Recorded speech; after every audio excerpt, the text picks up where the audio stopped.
Pemerintah Kota Bandar Lampung menyegel rumah makan sederhana yang terletak di Jalan Toko Umar Kedaton pada Rabu, tanggal 23 Juni tahun 2021.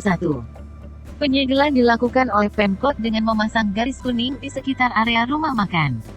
Pemasangan garis kuning tersebut dilakukan oleh Satuan Petugas Polisi Pamong Praja, Satpol PP. Penyegelan dilakukan sebagai tindakan tegas pemerintah Kota Bandar Lampung terhadap objek pajak yang belum memaksimalkan penggunaan tapping box sebagai alat pembanding laporan omset yang digunakan untuk tolok ukur pembayaran pajak daerah. Selain menyegel rumah makan sederhana, Pemkot Bandar Lampung juga menyegel Hotel Sahid Krakatau.